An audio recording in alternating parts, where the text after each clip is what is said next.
Bismillahirrahmanirrahim. Assalamualaikum warahmatullahi wabarakatuh.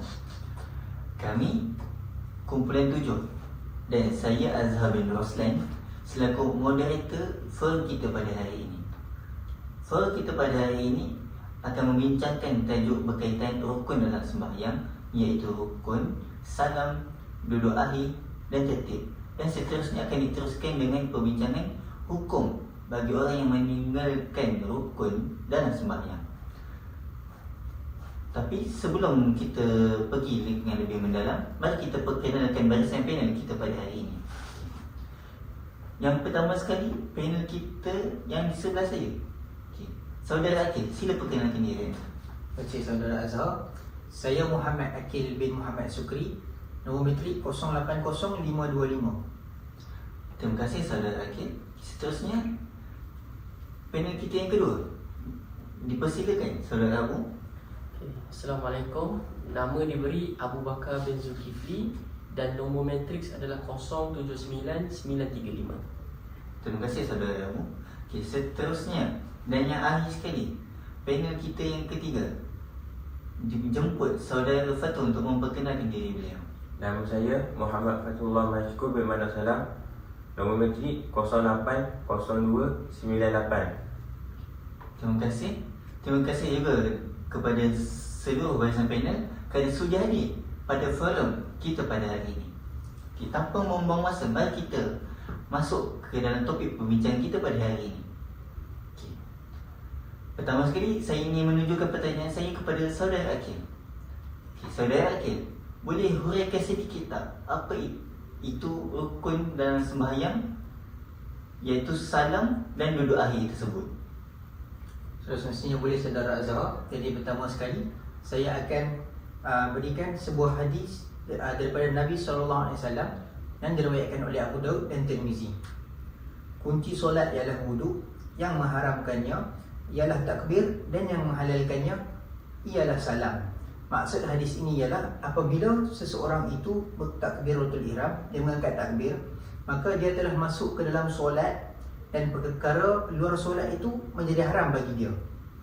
Jadi selepas dia memberi salam, maka dia telah keluar daripada solat dan perkara luar solat tadi telah menjadi halal semula bagi dia. Salam yang kita bincangkan ini ialah salam yang pertama ketika mengakhiri solat. Adapun salam kedua itu ialah sunat, bukannya rukun. Jadi terdapat juga lafaz salam yang memadai. Jadi apa lafaz salam yang memadai itu? Jadi sekurang-kurangnya seseorang itu hendaklah dia membaca Assalamualaikum, dan memadai juga jika seseorang tu dia cakap dia menyebutkan Alaikumussalam, tetapi hukumnya makruh. Jadi jika adanya lafaz yang memadai, mesti ada juga lafaz yang tidak memadai dalam salam ni. Jadi apakah lafaz itu?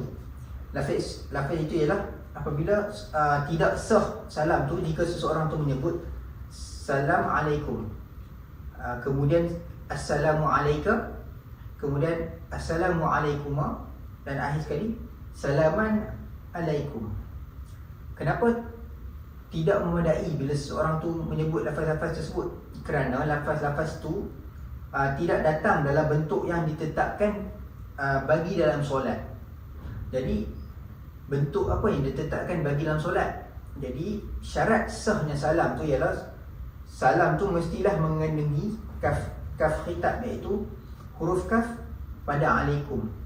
Kemudian mestilah salam tu mengandungi mim jamak, iaitu mim yang ada dalam alaikum, dan dilafazkan sehingga dapat didengari oleh diri sendiri. Kalimahnya disebut secara bersambung, dilakukan ketika masih duduk tahiyat akhir atau gantinya. Maksud gantinya itu ialah ganti tahiyat akhir dalam posisi yang dia mampu. Contohnya kaki melunjut dan yang paling dia mampu dan sebagainya, sebegitu. Kemudian menghadap kiblat dengan dada ketika memberi salam. Kemudian tidak berniat selain dalam solat, selain salam solat, dan tidak menambah lafaz yang tidak warid, iaitu lafaz yang tidak diriwayatkan kepada kita, dan tidak mengurangkan lafaz yang wajib. maka apa lafaz yang paling sempurna ialah lafaz yang paling afdal, Assalamualaikum warahmatullahi. Dan kemudian saya akan cakapkan juga tentang rukun duduk akhir. Maka dalam rukun duduk akhir ni terdapat tahiyat akhir, selawat ke atas Nabi SAW dan salam. Maksudnya ketiga-tiga perkara tu wajib dilakukan dalam keadaan duduk tahiyat akhir. Terima kasih saudara Akil di atas huraian yang cukup mantap oleh beliau. Okay. Sebelum kita teruskan kepada panel kita yang kedua, iaitu saudara Abu, saya ingin menghuraikan sedikit tentang rukun sembahyang tertib secara ringkas. Okay. Apa itu tertib? Tertib ialah melakukan setiap rukun dalam sembahyang mengikut susunan yang telah ditetapkan oleh syarak. Okey. Ketahuilah bahawa rukun solat itu terbagi pada 3 bahagian, iaitu yang pertama rukun qalbi, rukun qauli, rukun fi'li. Sekiranya seseorang dengan sengaja meninggalkan tertib seperti mendahulukan rukun qauli daripada rukun fi'li ataupun mendahulukan rukun fi'li sebelum tempatnya, seperti contohnya rukuk sebelum Al-Fatihah, sujud sebelum rukuk, memberi salam sebelum selesai rukun solatnya. Hal ini kerana perbuatan tersebut menunjukkan permainan dan pencabulan terhadap aturan solat. Maksudnya apabila dia menterbalikkan setiap rukun itu, hukum solatnya akan jadi terbatal. Namun jika seseorang mendahulukan rukun qauli selain salam, seperti membaca selawat sebelum tasyahud atau membaca tasyahud sebelum sujud, maka solatnya tidak batal. Akan tetapi dia wajib mengulangi bacaan tersebut mengikut susunan yang betul. Sekiranya tertib itu ditinggalkan kerana terlupa, maka semua perbuatan yang dilakukan selepas rukun yang dia tertinggal itu dikira, sehingga rukun yang tertinggal tersebut disempurnakan terlebih dahulu. Jadi itu hanya secara ringkas sahaja. Jadi seterusnya akan disambung oleh panel kita yang ketiga iaitu saudara Abu. Okey, saudara Abu, bolehkah saudara Abu huraikan bagaimana berkaitan hukum bagi orang yang meninggalkan sesuatu rukun dalam sembahyang itu? Dipersilakan saudara. Okey, baik. Soalan ni adalah hukum seseorang yang tertinggalkan rukun dalam sembahyang. Tertinggal. Jadi dalam ni ada 3 situasi lah yang saya akan beri. Yang pertama adalah teringat sebelum sampai kepada rukun yang sama. Yang kedua, teringat selepas sampai kepada rukun yang sama. Dan yang ketiga, jika yang tertinggal tu bukan rukun. Mungkin tak faham. Kita bagi contoh, kita pakai nama. Contoh, Ahmad dia terlupa rukuk pada rakaat pertama. Selepas dia bangun untuk rakaat kedua dan membaca Al-Fatihah, dia baru teringat bahawa dia belum rukuk untuk rakaat pertama tadi tu. Dia terlupa untuk rukuk. Ketika itu dia masih belum rukuk pada rakaat kedua. Waktu rakaat kedua dia tak rukuk lagi, tapi dia dah teringat, oh rakaat pertama dia terlupa untuk rukuk. Jadi apa yang Ahmad ni perlu buat? Dia perlu kembali semula kepada rukuk rakaat pertama tadi. Kemudian barulah dia boleh teruskan solat seperti biasa. Ini sebab apa? Ini sebab dia belum sampai kepada rukuk rakaat kedua tu. Dia tak rukuk lagi rakaat kedua tu. Jadi rakaat pertama tu masih boleh diperbaiki. Dan situasi kedua pula adalah teringat selepas sampai kepada rukun yang sama. Contoh, Ali dia terlupa rukuk pada rakaat pertama. Dia hanya teringat ketika sedang rukuk pada rakaat kedua. Pada rakaat kedua dia dah rukuk dan dia teringat yang rukuk dia tak rukuk pada rakaat pertama. Jadi apa yang dia perlu buat? Dia teruskan sembahyang, tapi rukuk kedua itu dikira menggantikan rukuk yang pertama. Jadi Ali ni pun dia kena tambah satu lagi rakaat untuk mencukupkan bilangan rakaat dalam solat tu lah, supaya solat tu menjadi sempurna. Dan yang ketiga adalah jika yang tertinggal tu bukan rukun. Contohnya macam Zaid dia terlupa baca doa kunut ataupun buat sujud tilawah, jadi apa yang berlaku, solat tu masih sah lah. Sebab yang Zaid tinggalkan tu adalah rukun, hanyalah perkara sunat, bukan perkara wajib yang perlu buat dalam solat.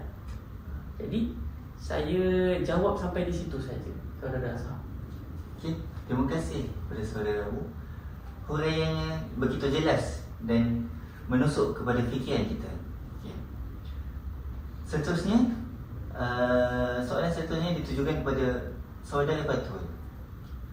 Saudara boleh terangkan bagaimana jikalau seseorang itu ada perasaan ragu-ragu dalam dirinya ketika solat? Dipersilakan. Ya, Assalamualaikum warahmatullahi wabarakatuh. Jadi isu ni memang tidak asing dalam masyarakat kita. Dan keraguan ni ialah mainan syaitan sebenarnya. Ada satu hadis An Abi Muhammad Hasan bin Ali bin Abi Talib radhiyallahu anhuma qala Hafiztu min Rasulullah da' ma yuribuka illa ma yuribuka. Tinggalkan keraguanmu kepada tinggalkan perkara yang meragukanmu kepada perkara yang tidak meragukanmu. Jadi kita kena tinggalkan perkara yang meragukan kita dan ambil yang yakin. Contohnya kita was-was rakaat ketiga ke keempat. Jadi mestilah kita lebih yakin kepada rakaat ketiga, kerana dalam rakaat keempat tu ada yang ketiga, dan ketiga tu ketiga. Jadi kita ambil daripada sedikit rakaat ketiga. Dan situasi kedua ialah kita ragu dan niat ke belum. Contoh dan niat. Jadi kita ambil yang yakin, kita belum niat, supaya sempurna ibadah kita. Jadi itu saja daripada saya. Terima kasih saudara Fatul di atas penjelasan yang sangat baik. Jadi kita akan pergi kepada segmen yang seterusnya, iaitu segmen soal jawab. Okey. Panel kita yang pertama sudah bersedia? Sudah bersedia? Sudah, saya sudah bersedia. Okey. Soalan pertama, boleh terangkan hukum bagi salam kedua, iaitu adakah betul hukum ni sunat? Okey. Soalannya, adakah salam kedua itu betul hukumnya sunat? Okey, macam saya cakap tadi, betul. Hukum salam kedua ini sunat. Jadi kalau seseorang itu hanya memberi satu salam, salam pertama sahaja waktu tahiyat akhir tu, maka sah solat dia. Tetapi memberi dua salam itu lebih sempurna kerana mengikut amalan Nabi sallallahu alaihi wasallam. Okey. Soalan kedua, bagaimanakah jikalau ada orang itu sengaja mendahulukan rukun fi'li? Okey, kalau seseorang itu sengaja mendahulukan rukun fi'li, contoh rukuk sebelum membaca Al-Fatihah dan sebagainya, jadi mudah katanya batal solat seseorang itu. Faham? Okey. Yang soalan terakhir bagi saudara Akil, bagaimana jika seseorang itu sengaja memberi salam sebelum selesai rukun? Jadi kalau seseorang itu sengaja memberi salam sebelum selesai rukun, jadi batallah solat dia kerana tak sempurna lagi semua rukun yang sepatutnya sempurna sebelum salam tu. Faham? Okay, terima kasih saudara Akil. Okay, seterusnya saudara Abu. Soalan pertama ya. Adakah kita wajib menjaga tertib rukun solat ni? Ya, jawapan dia ya. Kita wajib menjaga tertib rukun solat. Jika seseorang tu tertinggal suatu hukum, jika seseorang itu tertinggal satu rukun, lalu dia teringat sebelum melakukan rukuk yang sama pada rakaat berikutnya, dia wajib kembali melakukan rukuk yang tertinggal itu. Sama macam situasi pertama yang saya terangkan tadi. Jadi penerangan ni sebab apa? Tertib ni antara rukun ialah syarat sah solat. Dia adalah rukun untuk syarat sah solat tu. Jadi kalau seseorang tu dia meninggalkan tertib tu, jadi dia tak boleh nak meneruskan rukun seterusnya jika rukun sebelumnya belum sempurna. Itu jawapan untuk soalan. Okay.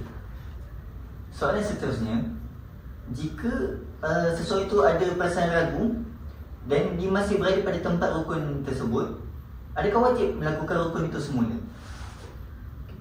Jika dia masih berada pada tempat rukun Hmm. maka wajib dia melakukan rukun itu semula. Contohnya seseorang ni dia masih berdiri dan dia rasa ragu-ragu sama ada telah membaca Al-Fatihah atau belum, maka dia wajib membacanya. Maksudnya dia wajib baca Al-Fatihah itu semula. Ya, kerana dia masih berada pada tempat bacaan Al-Fatihah dan belum berpindah ke rukun ini. Dia belum rukuk lah. Dia masih berada di rukun yang sama, iaitu membaca Al-Fatihah. Okay, baik. Soalan seterusnya. Adakah rukun pada rakaat berikut rakaat seterusnya boleh menjadi ganti kepada rakaat yang tertinggal? Rukun bagi rakaat yang tertinggal tersebut. Okey, silakan. Jika seseorang tu dia terlupa sesuatu rukun sehingga dia melakukan rukun yang sama pada rakaat seterusnya, maka rukun baharu itu dikira menggantikan rukun yang tertinggal. Dia macam situasi yang kedua tadilah yang saya terangkan tadi. Jadi rakaat sebelumnya terbatallah susunannya. Lalu rakaat seterusnya mengambil tempat rakaat yang rakaat tersebut. Maksudnya rakaat yang dia tengah lakukan tu adalah rakaat yang menggantikan rukun yang ditinggalkan tadi tu. Itu jawapan. Okay, baik, terima kasih saudara. Okey. Seterusnya kita pergi pada panel kita yang terakhir, saudara Fathul. Adakah rukun solat yang rosak itu wajib untuk diganti dengan rakaat yang baharu? Jika rakaat kedua menjadi ganti kepada rukuk kepada rakaat yang pertama yang tertinggal, maka rakaat kedua tidak lagi dikira sebagai rakaat kedua yang sebenar. Oleh itu, seseorang perlu menambah satu rakaat lagi bagi mencukupkan bilangan rakaat solatnya. Okay. Soalan seterusnya. Adakah perkara sunat tidak boleh diganti seperti rukun?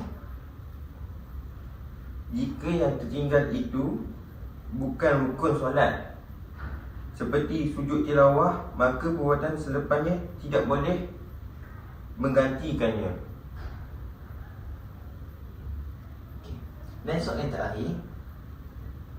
Jika tertinggal sujud pada rakaat terakhir dan baru disedari selepas salam, adakah wajib melakukan sujud itu semula? Syaratnya jarak masa selepas salam belum terlalu lama. Okey, itu saja. Okey. Terima kasih kepada seluruh barisan panel kita pada hari ini, memberi komitmen yang sangat baik dan banyak input-input yang kita dapat pada hari ini. Terima kasih. Dan segala yang baik itu datang daripada Allah dan yang buruk itu datang daripada kami sendiri. Dan maaf di atas segala kekurangan, dan jika ada terkasar bahasa, mohon dimaafkan. Itu sahaja daripada kami, Kumpulan 7. Sekian, terima kasih. Assalamualaikum warahmatullahi wabarakatuh.